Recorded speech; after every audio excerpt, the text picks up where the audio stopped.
Тож я зараз додам на сцену наших учасників і представлю їх. Hello, hello. And now we have our next speech, which will be a panel discussion. And it is very interesting topic, which is really important for us now. It's connection between social responsibility and gaming. So I'm welcoming to the stage Guglielmo de Gregori, game designer, Maria Wagner, Sustainable Games Alliance co-founder and managing director, Jiri Kupiainen, also from Sustainable Games Alliance, and Micaela Romanini, Play for Action founder and CEO. I am welcoming you to stage, and let's start our discussion. Yeah.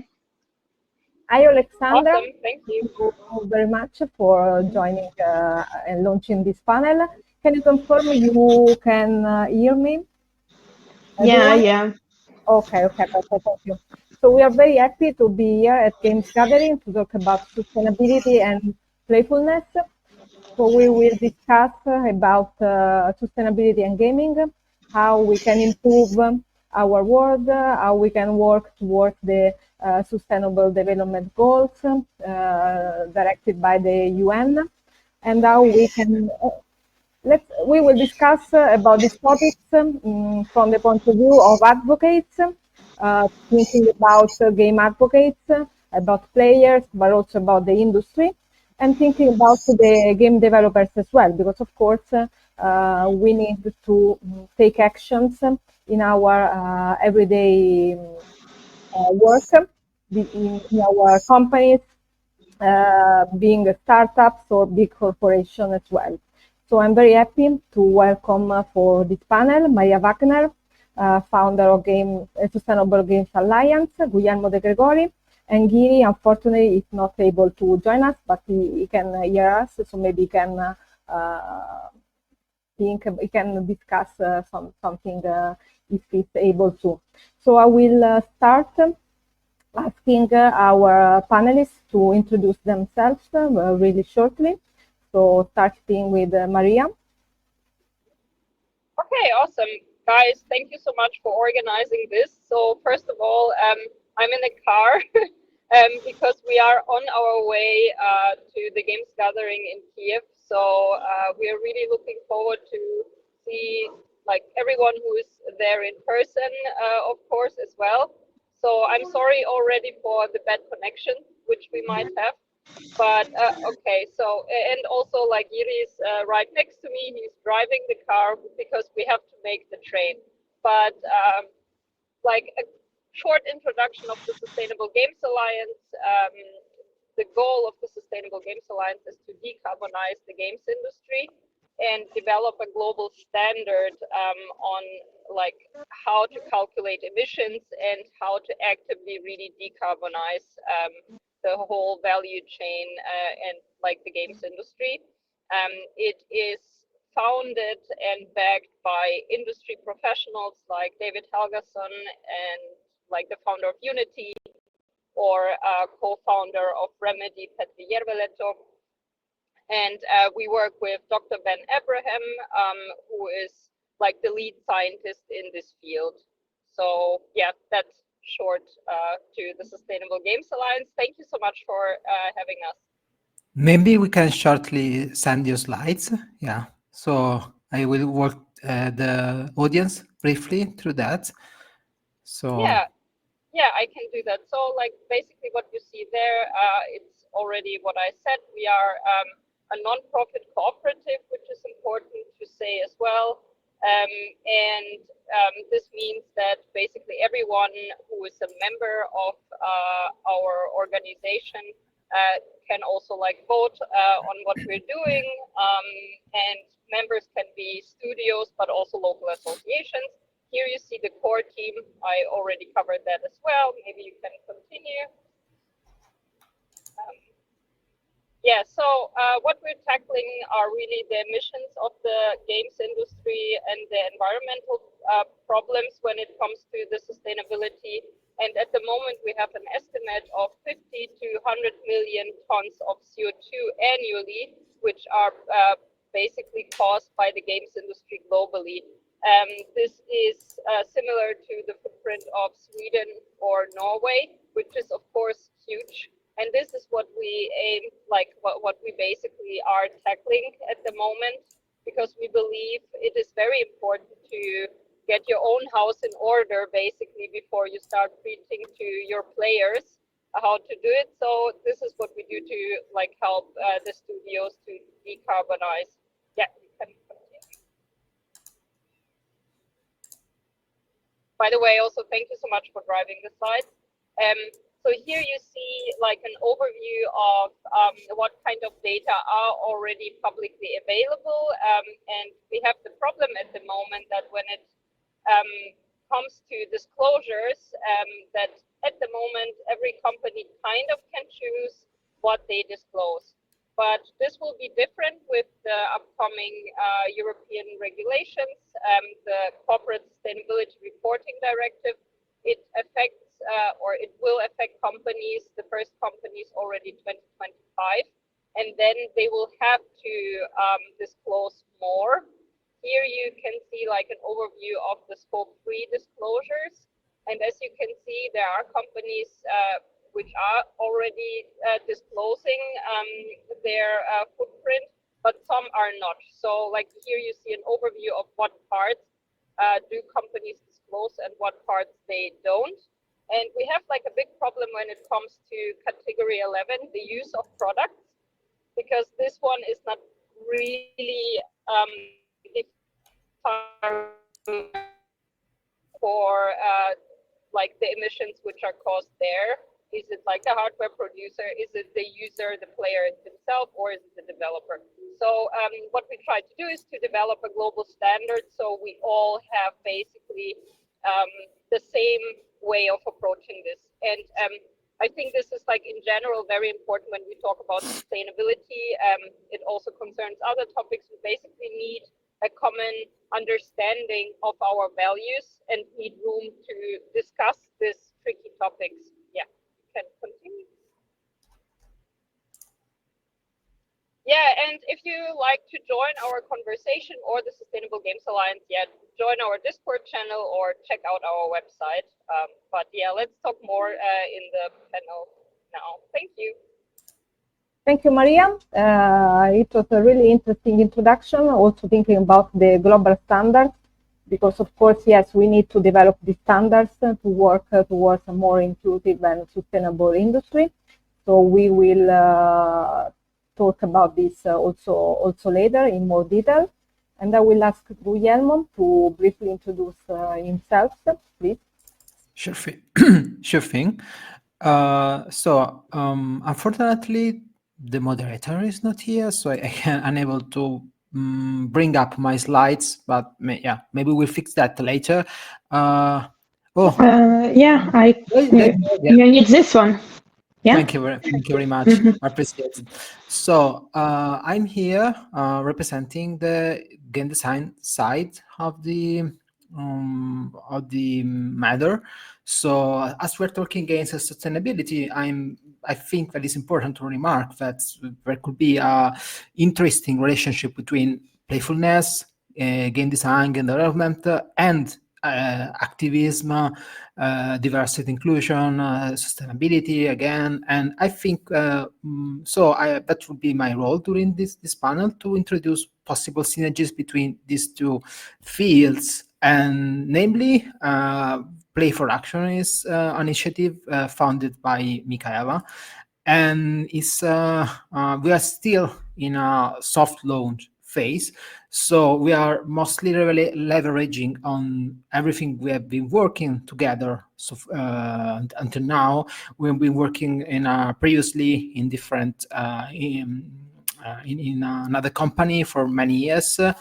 And afterwards, yeah, you can see the curriculum of Micaela here. She's the founder of Women Against Italy. She's been a consultant lecturer for the UI Commission. Also, she's been vice director of Vigamus Foundation for many years. And yeah, so she's a really I mean, one of the major spokesperson in Italy, and I think also in Europe, about the relationship between sustainability and diversity, inclusion, and gaming. And I'm helping her setting up this new initiative, which is Play for Action. And we can really spell the details at the moment, but what we're going to create is something that feels honestly attuned to gamers and creates a form of responsibility towards the environment, because it's very what we me and Micaela were in many different operations before. We also developed educational games. We were working with edutainment games.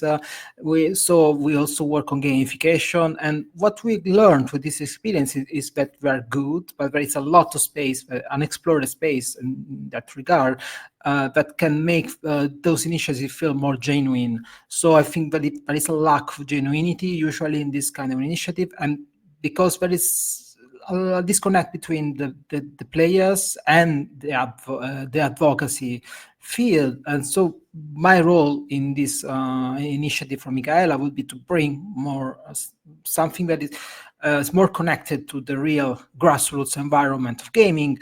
And that's not an easy task, because of course gaming landscape is very vast, and a lot of people are not really into these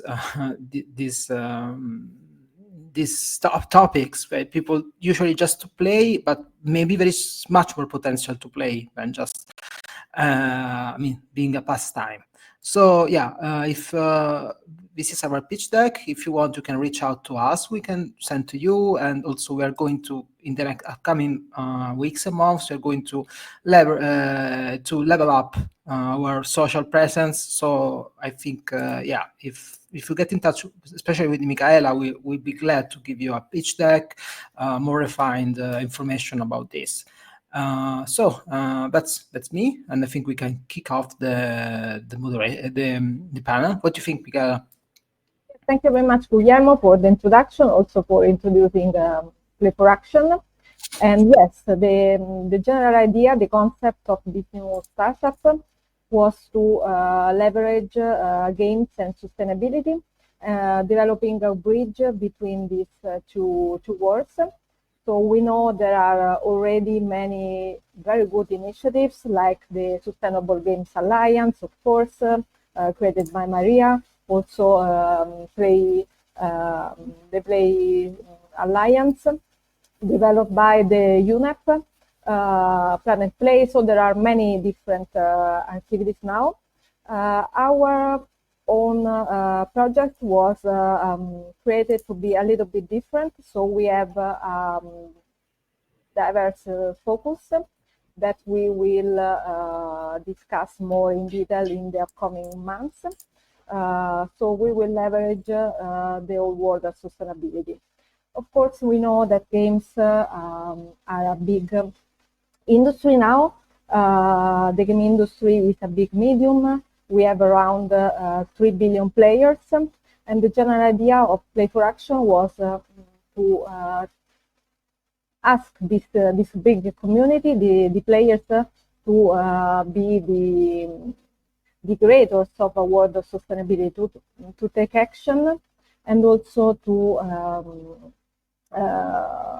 take daily activities towards sustainability. So this was the general concept, and it's driven by the fact that the community is really big, but not only gamers are truly interested to take action. They truly care about the environment, about sustainability. We know it thanks to many studies that have been already developed by the UNEP activity, for example. And players are really the ones that are asking to be actors to this activity. So this was the general idea. And we can, of course, ask players to be more sustainable, but of course, the general industry, the whole industry needs to take action between players and the community. So we know there are many initiatives that now are focusing on decarbonizing the industry. They are thinking about recycling. For example, they are trying to reduce the emissions. We think also about smart working. It was very easy in the past years to think about smart working because of COVID.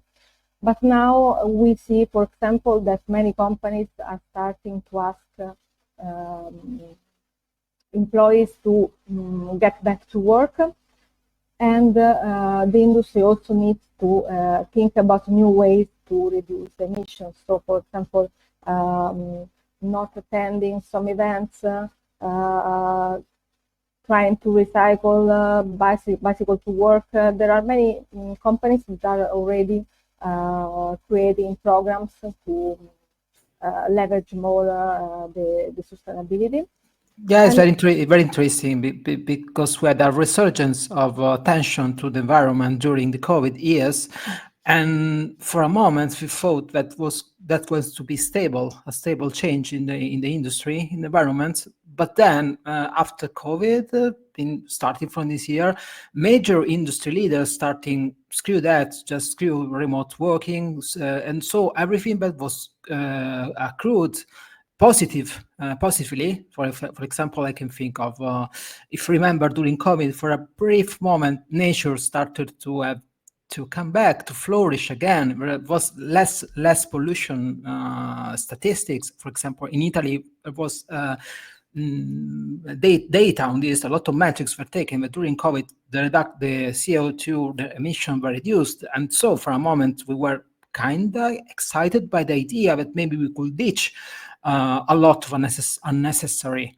carbon footprinting, like traveling, big events, lots of unnecessary movements by car. But then I think starting from 2023, everything started again, like it was before in back then. So you get these very noisy events where a lot of plastic has been created, a lot of unnecessary travel. I mean, and of course the return to the office, which may be good for some reason, because of course it's easier to communicate face by face. But for example, I work in a remote studio. I'm entirely fine by working remotely.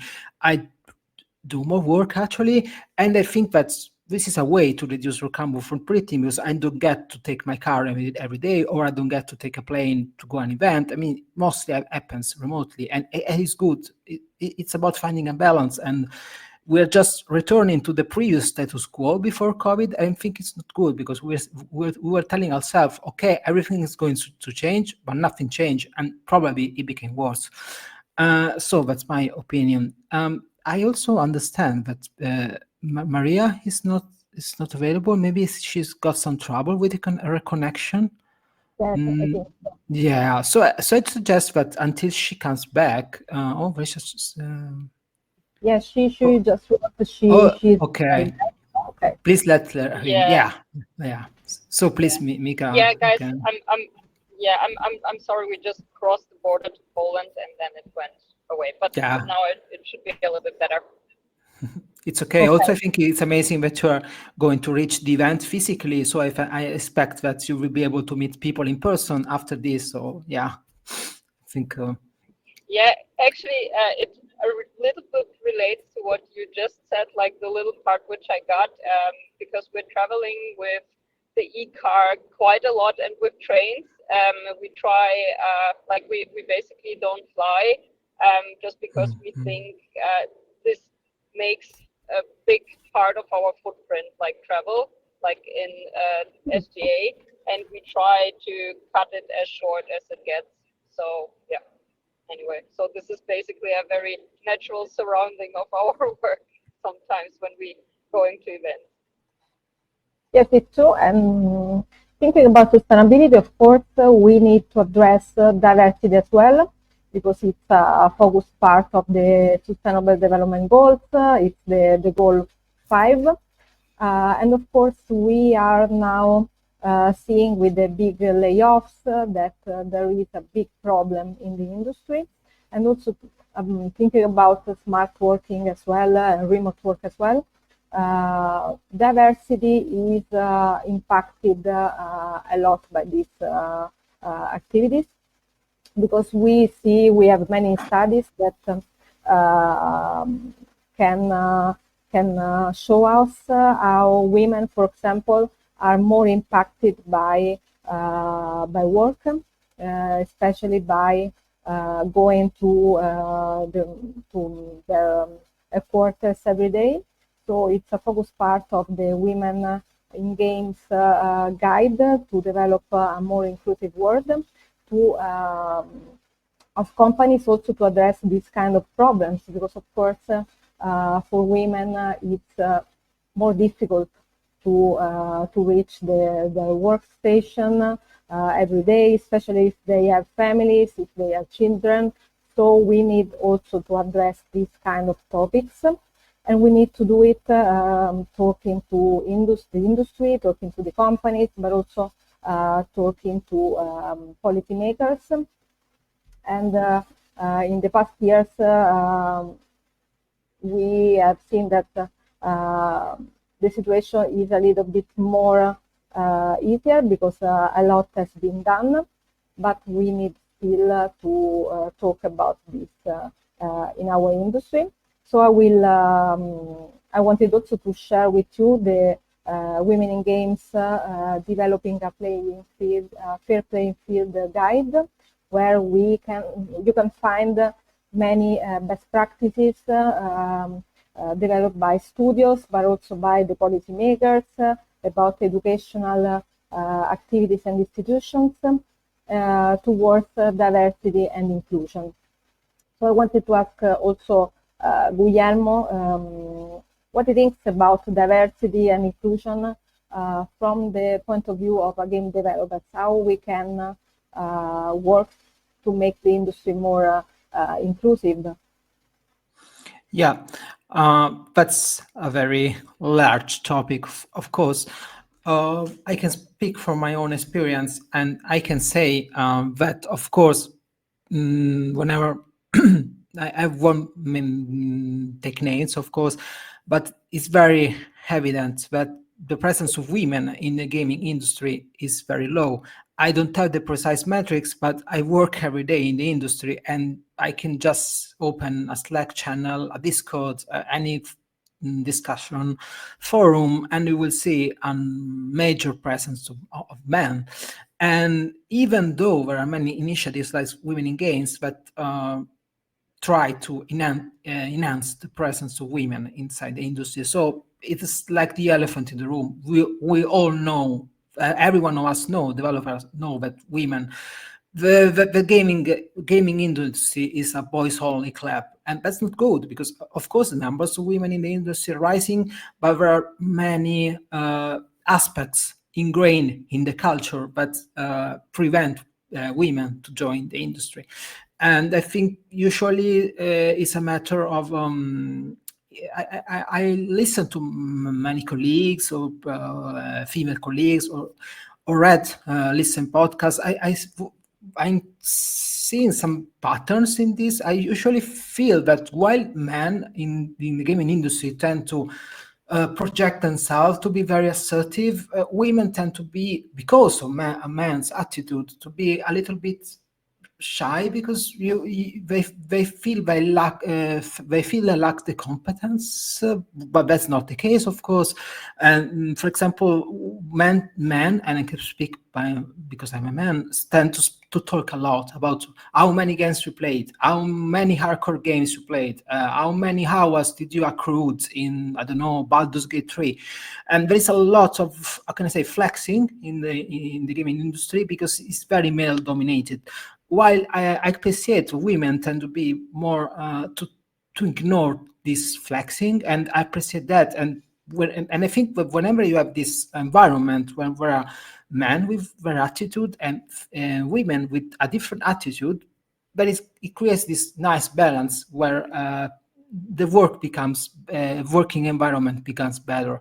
Because I mean, being in a boys' club can be funny, but just to a certain extent, because at some point you need some different influx from other people, from different extraction, and of course the female point of view is pivotal to create a balanced experience. And I'm surprised we still need to talk about this, because for me it's such a no-brainer. I mean, I do a lot of projects. For example, my indie dev project, I've made people that help me, but the narrative designer is a girl, is a very skilled girl, and I think she's an amazing talent writer, and I couldn't make the game without her, because there is the story of my game has very deep insights into psychology of the characters. Many characters are female leads, so I think she brings an added value, and she can see things that I cannot see. So I think that I do it myself. I think every one of us can take a little bit of responsibility and do its part, whether small or big it is. I mean, just like Maria said, I mean, it's not you can do big initiative, of course, but everything starts small. So if instead of traveling by plane, you take a car, great. That's a small part that you're doing your part. And I think gamers need to understand that every one of us can do his part. Small. It's small or big that it is. Yeah. Yes, I will ask you later about one thing you just said, Guglielmo. I will just ask Maria one thing as she's there. We know she's having some issues as she's driving. She's in the car, so I will take advantage of her now that she's there. I was very interested about the data you just you were discussing about developing a global standard, because of course it's a key part. So I will ask you if you could introduce more about this topic. Yeah, so thank you very much also for handling these issues with the connection so well. Sorry again. Yeah, I will try to quickly answer. So like what we are looking at is like really the systemic level of this problem, because we believe that of course it's important that everyone does their own part, but there are also things like, for example, the electricity grid, right? This is something which is like a problem on the systemic level.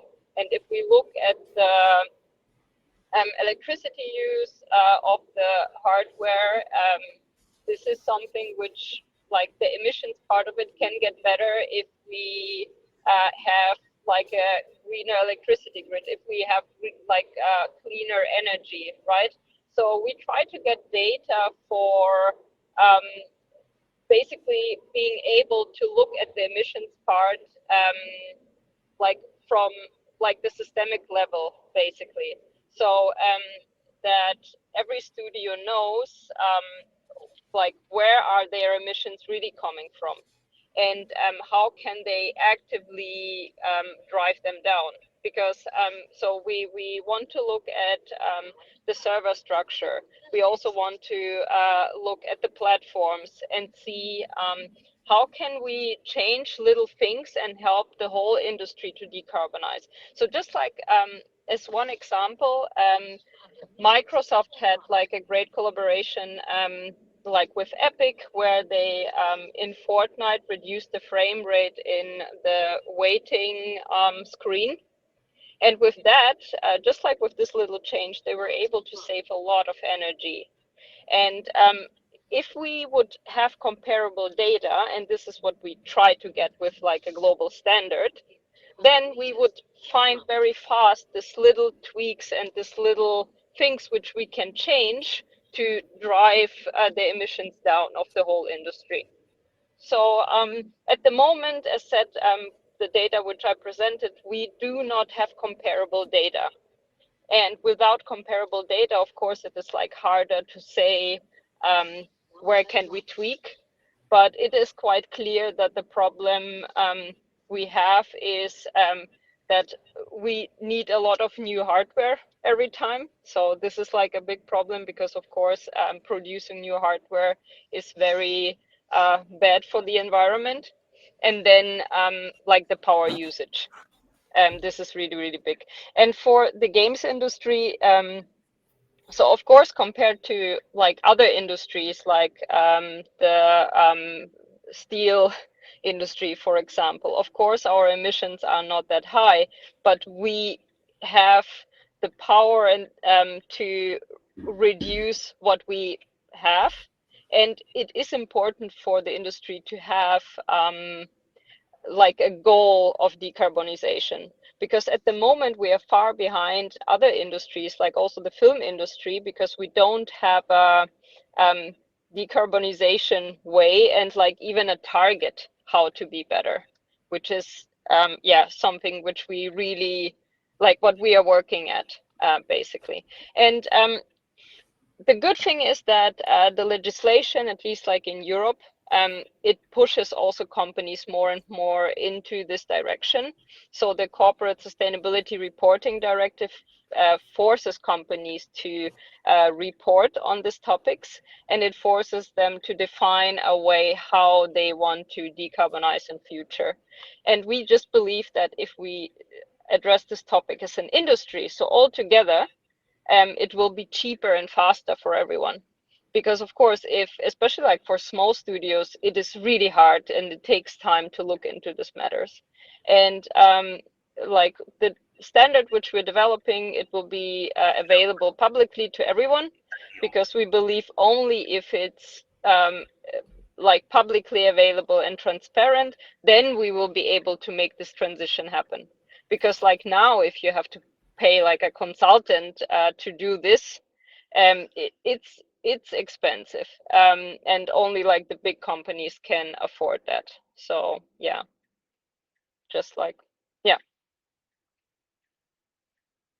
So yes, of course, also thinking about the diversity, we know that big corporations have, for example, diversity managers or the human resources department that can address these kind of issues. But thinking about the small startups and small companies, it's difficult for them to work towards these focuses, towards these problems. So it's really important also to allow these small companies to understand that they can actually take actions toward sustainability and diversity as well, seeing the best practices that big corporations have taken, but also seeing the work of companies and no-profits like Women in Games, Sustainable Games Alliance, Playing for the Planet, that of course have developed many activities they can see. And I will ask also Guglielmo, we have seen in the past years that many games have been developed to promote sustainability. I was thinking about Minecraft, Angry Birds, or the activities from the Planet, the Play for the Planet Alliance, the Game Jam, the Green Game Jam, that each year promotes a different focus like environment or wildlife preservation. So what do you think, Guglielmo, how we can promote more inclusive and sustainable games, also seeing these initiatives that have been already created? Yeah, as I was telling at the beginning, I think it's a matter of genuinity, because of course players don't want to be nudged into something they don't like, and especially gamers are very vocal, and you can see the discourse online about inclusivity, diversity. People think that all of this stuff is astroturfed, They think it's something that comes from big corporation trying to control your mind. So everything you try, any step you do, even a small company or a big company, for that matter, everything you try, whenever you try to push some form of sustainability agenda to just create some awareness, everything will just call you out and say, okay, you are aligned with the powers that be, and you will ultimately, developers don't want to risk this stuff, at least from my experience, because you don't want a negative Steam review that says, okay, this guy is CD, I mean, you are familiar with Sweet Baby Inc. Collaboration with the game industry, and people are making wild, crazy theories about that. And of course, that's I think that's the biggest problem, because a lot of people talk and play games, but only a small minority is very informed and aware of the sensitive issues, just like the ones you mentioned. And I think so that we need to find a balance between ingraining some social responsibility inside the mechanics, and avoid at all costs appearing, how can I say, paternalistic, appearing like we are lecturing people. That's the major the major pitfall we need to avoid. And I can make an example here. If I make a game that says, I don't know, the game where you will be able to save the Arctic, the polar circle, that doesn't sound genuine to people. They would just think it's a boring stuff. But if I make a real, honest, good strategy game, for example, or survival game where the mechanics are good, the mechanics are solid, and it's a genuinely interesting game, ultimately I can push some little messaging in there without people even noticing. Of course, with some could sound scary for someone, because they say, okay, so you are trying to make subtle propaganda, but it's not the case for me, because if we take games as a medium, as an artistic medium, of course anyone is pushing their ideas as an author. So of course, if I watch, I don't know, Breaking Bad as a TV series, the author has many ideas in mind, and there are his own ideas. And if I make a game and I care a lot about the environment, I don't have my tools for expressing my ideas are mechanics, are level design, gameplay design. And so if I care about the environment, I can make choices inside the game that favor a certain type of approach. So coming back to the survival game example, if, and that's the case, I care a lot about the environment, I would punish the player that doesn't care the environment, so he will get not a worse experience. He will get the game for him will be, or her for that matter, will become more difficult if he doesn't choose the rules of my world, because that's the world I'm creating. And I think there are some genres that are more apt than others when it comes to convey such messaging. I think the greatest example in this is Frostpunk by 11-bit Studios, because of course it's a survival game, grand strategy game.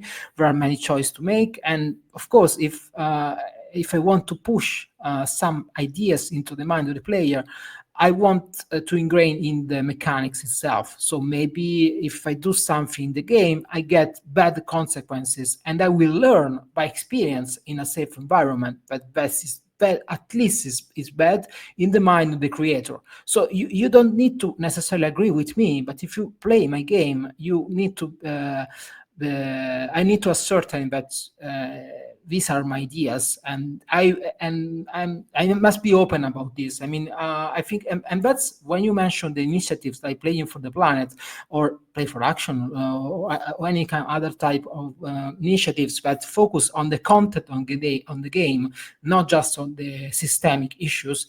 I think that they can do a great job in making people, how can I say, in putting at the forefront, on the spotlight, games that have a strong vision connected to for their thematic core. So, for example, I guess for something like Play for Action could do a lot for saying these games, they promote our values. They're not necessarily the best values, but these are our own values. And the more you are transparent about what you're doing, the more people are unable to attack you, because on the other side, if you are subtle, if your messaging, if your agenda is hidden agenda, we can say, people will just start making crazy conspiracy theories. So to long did the read, summing up, I say that the more you are open about your messaging, the more you are posed for success.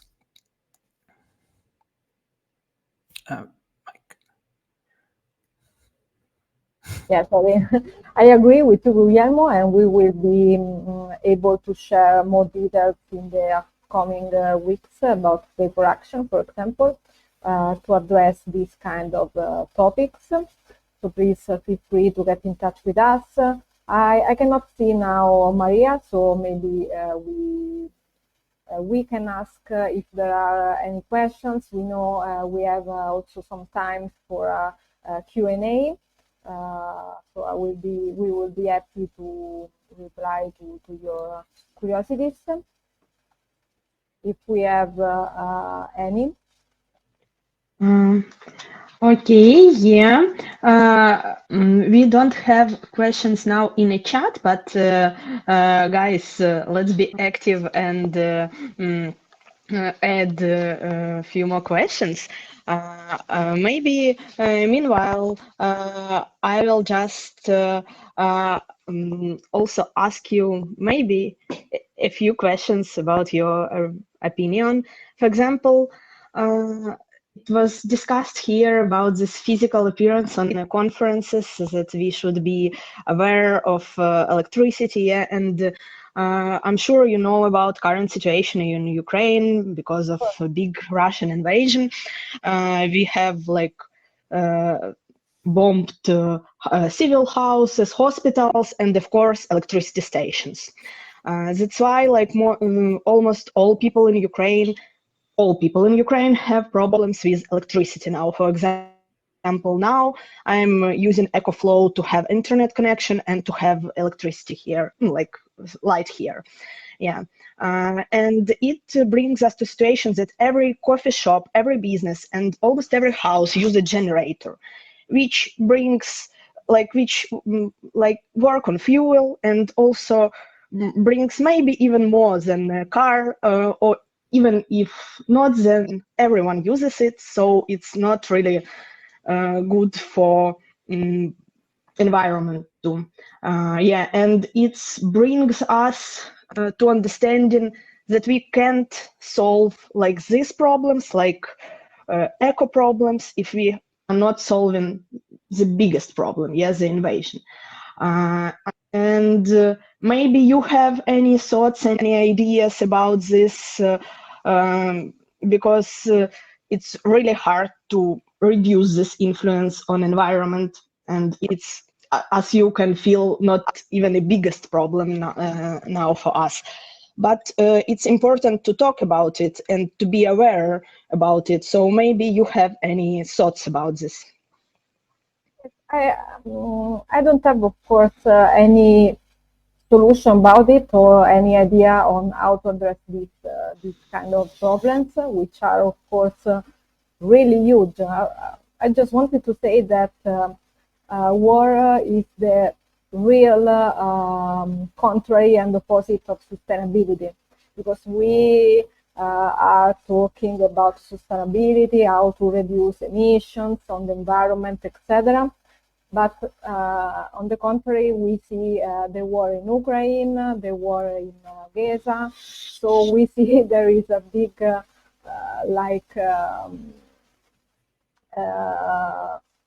contrary on this kind of topics. So we are not really addressing sustainability. We cannot do it if we have these wars happening. So I think that's a big, this is really a big problem. And of course, wars are impacting the life of many people. So it's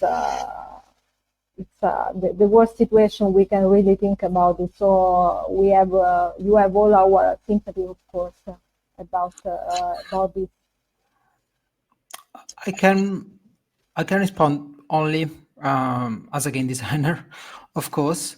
So I think one of the biggest lesson I was taught in university was that whatever you do as a creative, you need to continue doing that even in the face of adversity. And I cannot imagine an adversity more frightening than the one you're living.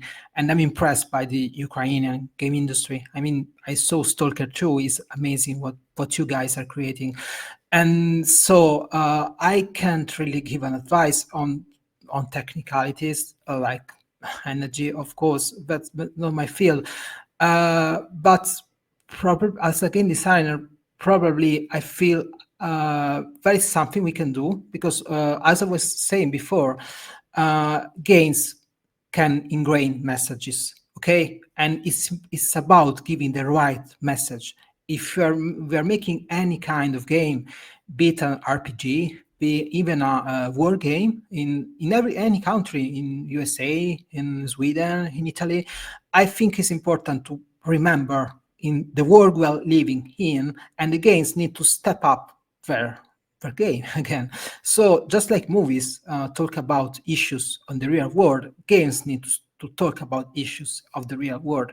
So I mean, I think it's if we can't ignore what's happening in Ukraine, and I think it's important that if you're making for example, even a RPG or a strategy game, you need to remember that what you're playing, what you're creating for gamers, is actually resonating with reality. And so you need, even in this case, I remember in Italy, when Italy was oppressed by the Austrians back in the two centuries ago, the opera was a way to talk against the oppressors using the metaphors of the past. And I think we can use games as a metaphor to denounce the horrors of war, and in particular of Ukraine, of what's happening in Ukraine. And I think that it's our responsibilities for us as a creators to not just create pastimes that entertain people for a brief time, but instead to make them think about what's happening. And then I don't want to nanny the player. I want them to think and say, see my game, see the themes of my games, and now try to make some connection with the real world. So that's my ideal approach to this matter. And it's a small, of course, contribution, but I think that especially such successful game or games that are bound to be successful need to understand that they have a huge communication power, and they can be just like, for example, Hideo Kojima did with his Metal Gear Solid title. We can send some messages that is able to wake up the consciousness of people and say, you need to do something. You just can't ignore that. So that's my take as a game designer, my humble take as a game designer, because I know these are huge topics. Yeah, I was also thinking, and it's discussed a lot in our industry now, that of course, when player plays the game, when user plays the game, he receives like experience, and it's the best like way to show your messages. So what you told about values, previously during discussion, it's also really actual for us. Now it's in Ukraine like a few studios making games about the current situation, about the war, but of course now we are in this experience. And of course, it's from one side, it's the biggest like value that we are here now, so we can share about this. But the other thing that it's not experience that was in the past and you reflect on it, which is really important when you are a creator, when you are making like game or art, yeah. And yeah, it's really important now to give these messages. I don't know if this is the way to stop like Russian invasion. Honestly, from here we feel that no messages works. Yeah, and it's like a way of power now, only solving something, which is really sad, but as it is now.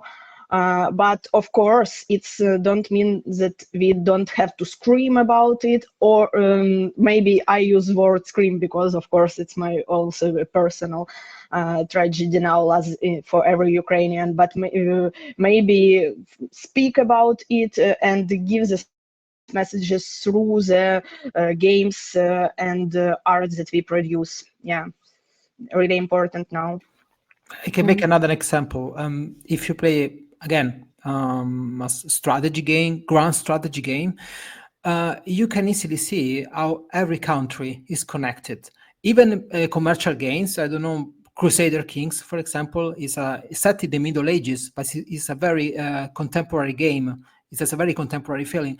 And so if people understand that what happens in Ukraine actually affects every other countries, not just neighboring, but everyone all around the planet, that just I think it will wake up some consciences. And also the meme, how you can say, the spread of information always surprise you, because I'm sure that at some point, if you make a game that is strongly focused on messaging, somehow will reach more people, and eventually can also wake up at least some person in the institution that really cares about this. I think that art has this power, and I want to believe that games are art, and so they can shift a little bit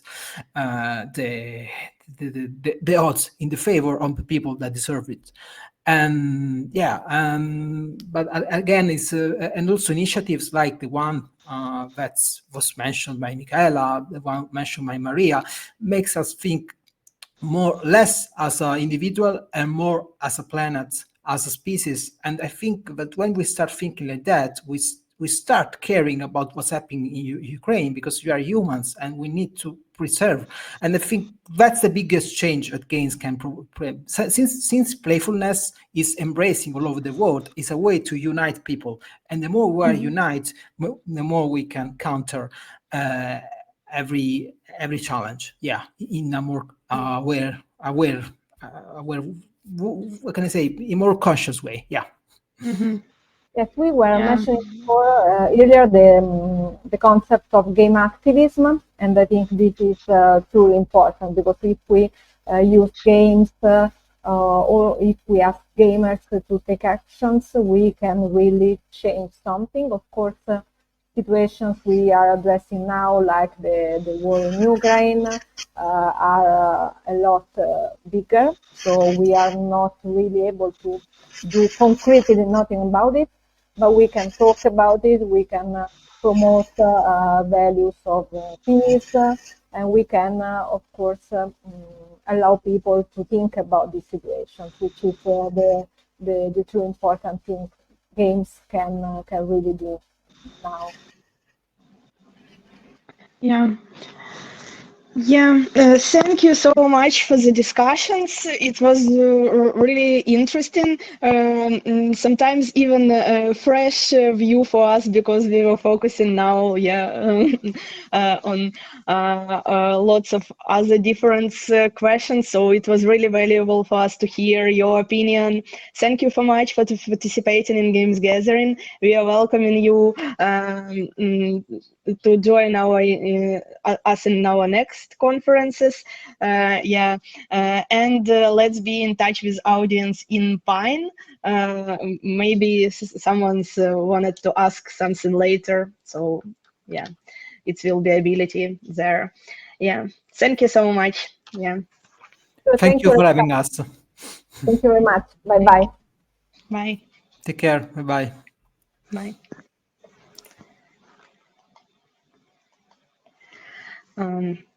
Okay, now we will have a big break, like 1 hour coffee break, and yeah, let's meet after it. Maybe I will switch to Ukrainian a little bit. Yeah, and I, да.